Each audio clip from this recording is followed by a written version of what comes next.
And now from there, it seemed like you kind of went around and talked to just a bunch of people in Saltville. Looks like maybe it was neighbors of Jeff and Karen. Is that right?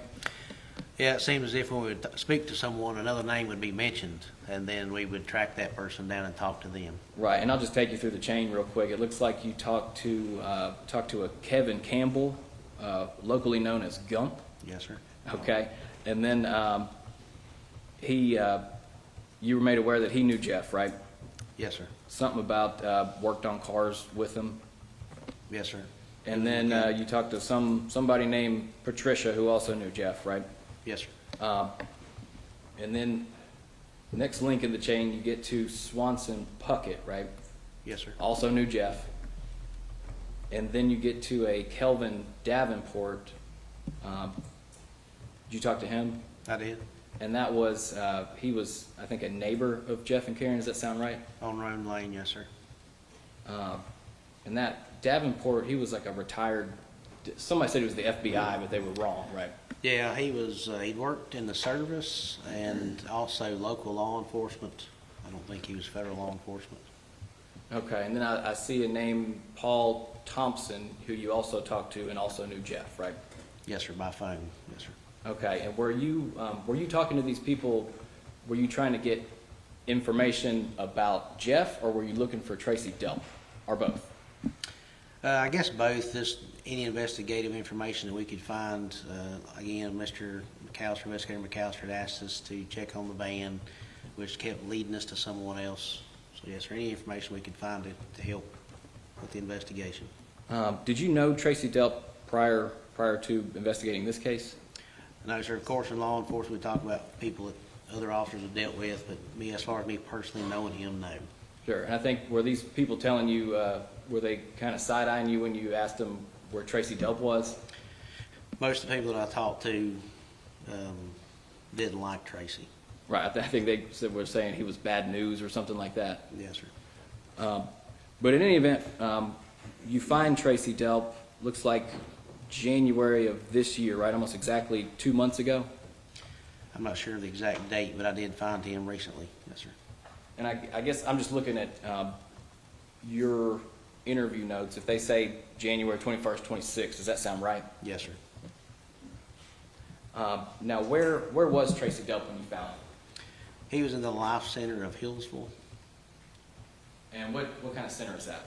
It's a rehab center. You know how long he had been there? Approximately 2 weeks. I think he had been there before, but at that time, approximately 2 weeks. Okay, and you went in there and spoke to Mr. Delp, right? I did. About Jeff. I did. And then he gives you this story about how Jeff told him all these details about, you know, the murder he committed, right? He did. And let's see, I guess one of the first things he asked you was, he asked you what you could do for him, right? He did. Why did he ask you that, if you know? I don't know. It didn't seem that he followed up on that. He immediately started divulging information. And do you know how long he had been in that rehab when you were talking to him? I think about 2 weeks.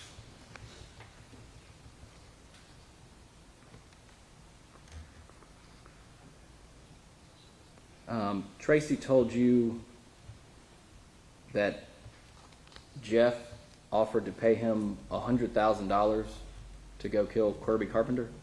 Yes, sir.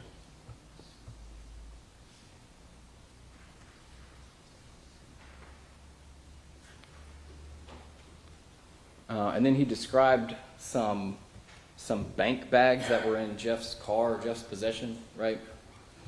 And I believe a black Suburban. Black Suburban. And kind of the gist of what he said was that he saw Jeff leave before committing a murder in a black Suburban, right? He did recall. Your Honor, I think that's a mischaracterization of the evidence. He may be right, Judge. Let me I find it. haven't heard it testimony anyway. And it's hearsay.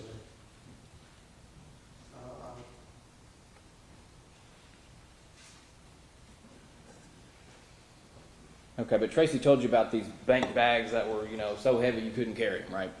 He did describe bank bags and being very heavy. Okay. And did you ask him if he'd seen any gold? I believe I did.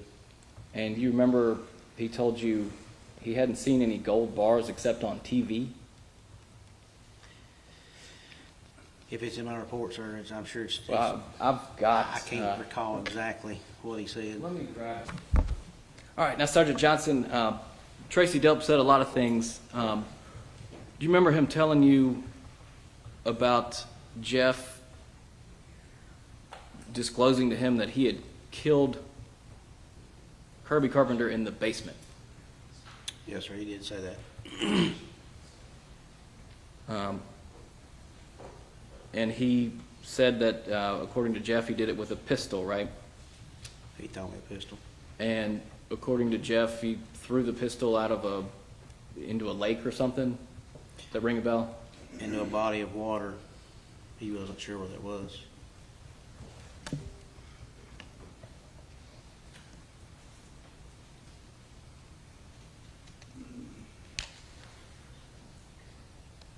After you spoke with Tracy Delp, did he end up leaving or walking out of that rehab?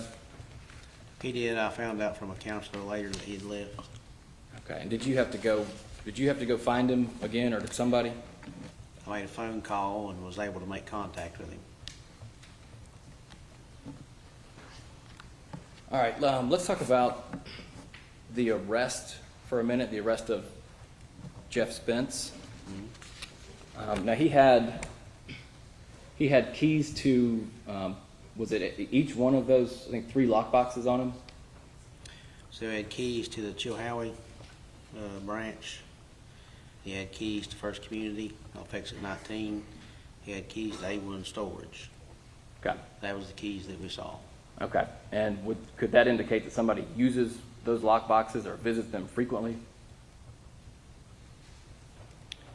I'm assuming you're saying that if he had the envelopes and the keys on him, is that what you're asking? Right. I'm just saying, if you're only going to a lockbox once a year, you're probably not going to keep the keys on you, right? I wouldn't know, sir. Okay. And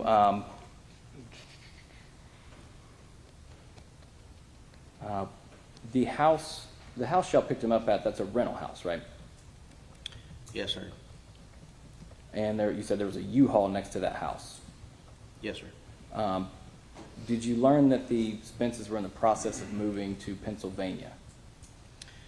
At the time, we did not know that, but later through the investigation, we had heard that they were going to move, and that was the purpose of the U-Haul. Right. And they had.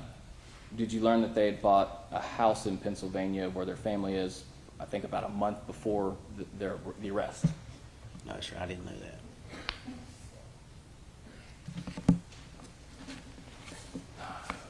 I'm gonna ask you a few questions about storage. Now, there's a box here from A1 Storage, correct? Maybe 2. That was a lot that was taken from there.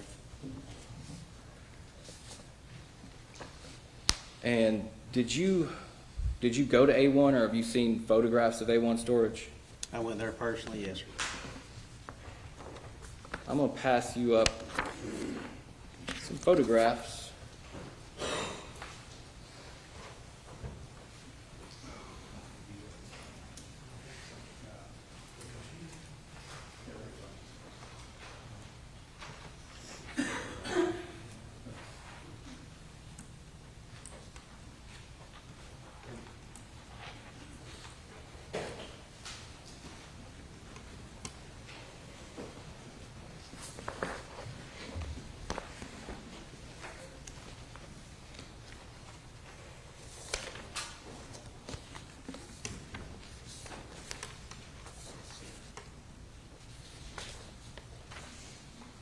All right, Sergeant Johnson, just may I approach?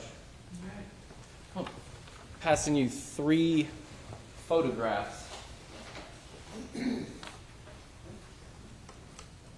Tell us what those are photographs of. Of the storage unit at A1 Storage. Okay, and that accurately depicts the way that A1 storage looked the day you guys executed that search warrant? Yes, sir. Okay. Judge, if we could have this marked and entered as the next exhibit. Any objection? No objection. We're going to be D78. Yes. That's for no one storage. Yes, sir. How many pictures are 3. We can do collective, it's fine. okay?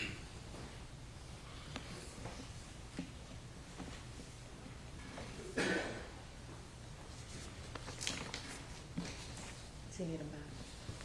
All right. He doesn't need them back.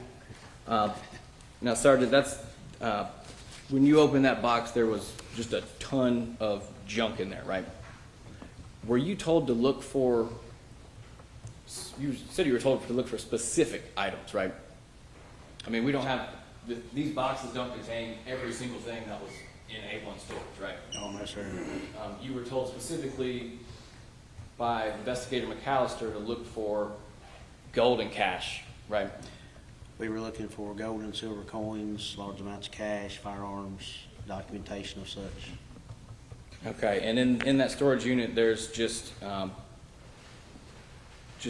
bunch of stuff, right? I would call it, looks like household items that you would accumulate over a lifetime. Right, something that would indicate people are in between moving houses, right? Could be.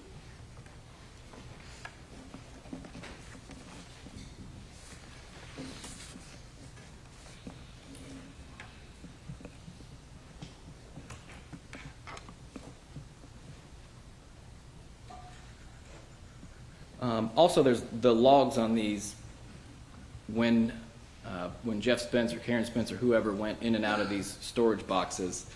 There were several dates on these, right?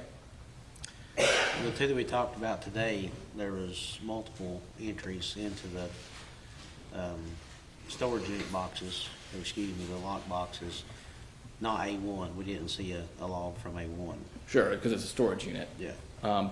But there's no way to tell, like, when somebody goes into one of these storage units, there's no way to tell what items they're putting in, or what items they're taking out, or if they're putting items in or taking them out, right? I don't know if there is. No. There's no log, I mean, there's no log that you found, right? No.